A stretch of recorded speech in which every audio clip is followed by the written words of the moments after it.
everybody, I hope that you are well. Yes, the New Zealand content has returned, and in this video I'm going to be giving you a really good New Zealand road trip itinerary and tips on how to plan your route. I have travelled through the whole of New Zealand twice now, once on the Kiwi Experience and one on our own bespoke road trip. I also worked in Queenstown for a whole year doing travel agency work and also concierge work, so I like to think I know the country pretty well and most certainly know the hotspots that you should be hitting up if you are planning your own road trip. I'll go through the hotspots first and then talk a bit about the actual route and getting around afterwards. By the way, if you are Kiwi and watching this, I sincerely apologise if I pronounce anything wrong, which is probably quite likely. So we'll start at the top and work our way down. Up in the Northland we have the beautiful Bay of Islands. It's most common to stay in Paihia, but many also stay in Russell. The Bay of Islands is where you can find beautiful secluded beaches. Going snorkeling, sailing and kayaking is very popular. It's a super peaceful place. One of my favourites in New Zealand actually. It really feels like a little escape holiday. You can go on day trips to Cape Reinga from the Bay of Islands, which is the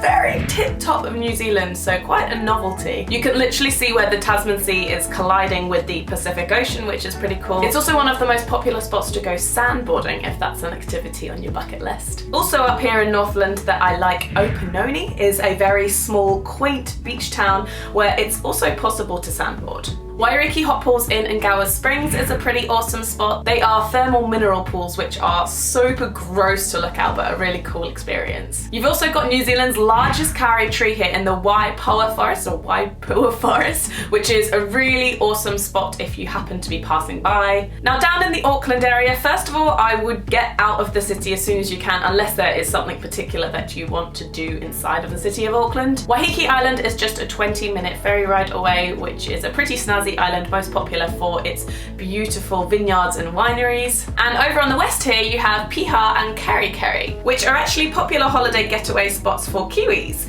Beautiful waterfalls, good surfing and super cool black sand beaches. And over here we've got the Coromandel Peninsula. And just before you reach the town of Thames there is a little road which takes you right into the middle of Coromandel Forest Park, where you can do an epic hike to the Pinnacles Hunt. It's a 6-hour hike that you can do all in one day, or you can stay in the hut overnight, so that would be 2 days of 3 hours walking. And up here you have the classic old town of Coromandel. There's nothing overly special there other than the amazing coffee at Coromandel Cafe. New Chums Beach is one of these super secluded, like a paradise cove. You can only reach by a half-an-hour hike at low tide, so super cool. And round here you have Cathedral Cove, which again you can only visit at low tide but is an epic Instagram spot, and you can also go kayaking. And then a bit further down is Hot Water Beach, which is another novelty. There are thermal springs underneath some parts of the sand, so what everyone does is bring shovels and dig your own pool, which becomes a bit of a natural jacuzzi because of the hot water underneath. Again, this has to be at low tide for it to be possible, so basically when you're in Coromandel just be aware of the tide times. Moving on down we have Tauranga, but the real attraction here though is Mount Manganui,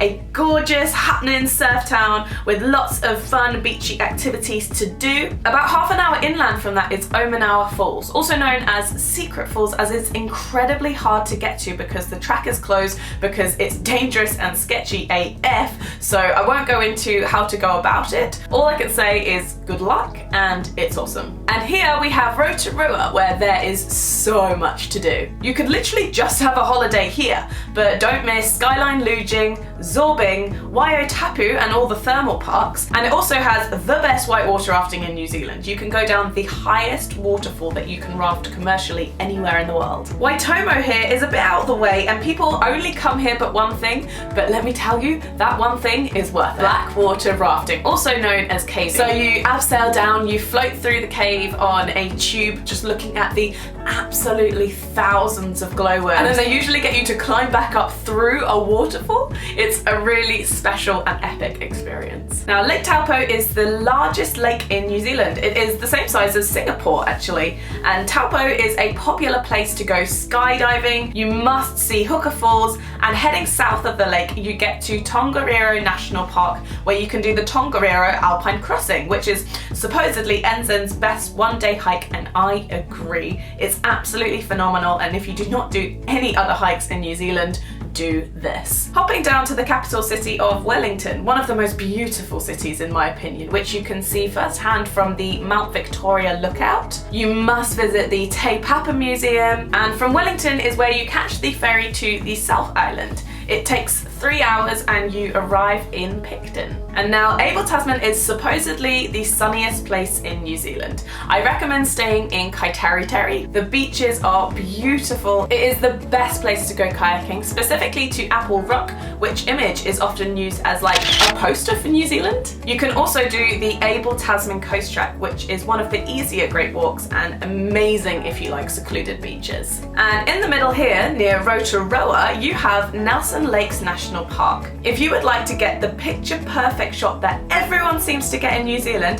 that is taken here at Lake Rotorua. And if you get the chance to head east over here, Kaikoura is one of my favourite places in the country. Over there you can go whale watching, you can go swimming with wild dolphins. There's also a really cool seal colony where you get up and personal with the seals, and it's so cool. Now, not everyone says that Christchurch is their favourite place, but there are some really cool spots. The highlight of my time in Christchurch was staying at the jailhouse accommodation, eating at C1 Espresso, and walking through the Botanic Gardens. But other than that, I'd recommend keeping your stay to a minimum unless you need to be there for some other reason. Detouring through Arthur's Pass is definitely worth it for ridiculous driving scenery, particularly this stop at Cave Stream Scenic Reserve and Devil's Punch Bowl Falls. And then over on the west coast, you must stop at Franz Josef to hop on a helicopter and hike on the glacier. An incredibly unique experience, but in Franz Josef, the glacier is much closer to ground level, which makes it a lot more accessible. And over in Fox Glacier, it's worth stopping at Lake Matheson for the famous reflecting lake. Heading over to Mount Cook, or Aoraki, is the highest mountain in New Zealand. Not many people climb the actual mountain, but hiking around the Mount Cook village past Lake Pukaki is extremely popular.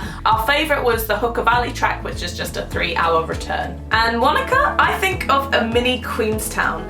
Chilled, backpacker lakeside town with some dreamy hikes. My favourite is Rob Roy's Glacier track, and Roy's Peak is incredibly popular too. And then we have my beloved Queenstown, where there's just endless amounts of beauty and activities, which I've made whole videos about, so I will link them up here and down below. Now, to get to Milford Sound takes 4.5 hours from Queenstown to drive, because the only road goes all the way around here via Te Anau, or you could hike from Glenorchy to Milford Sound via the Rootburn track, which is one of the great walks, but it takes a few days.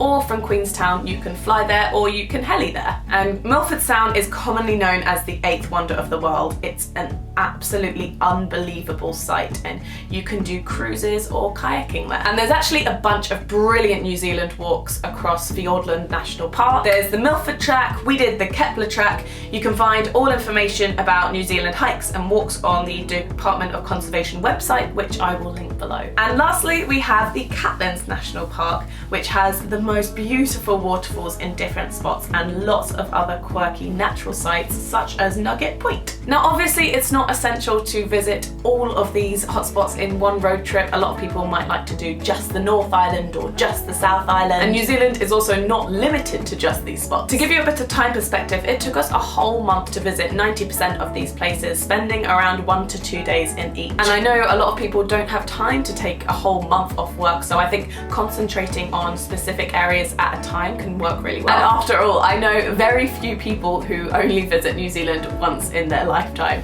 You go, you fall in love with it, and you go back. It's as simple as that. This video is not sponsored, but I highly recommend a website I found called routexl.com. It basically allows you to put in a start and an end point and any points in between, and it will calculate the fastest route for you to go. So if you don't fancy every single place that I've mentioned, you can just type in the ones that you fancy and then work out your route from there. Or consider doing a round trip just in the North Island to and from Auckland, or consider driving from Auckland to Wellington and then flying back up, or driving from Queenstown up to Auckland and flying back down. That's what we did. I have a playlist of the travel vlogs from our New Zealand road trip, which I will link below if you want any more details on any of the places that I've mentioned. And I will also link below any other New Zealand tips and advice videos that I've done and any other online resources that I can find for traveling New Zealand, so definitely check the description box below for more information on pretty much everything. I hope you enjoyed this video and found it useful, and I will see you in the next one. Bye!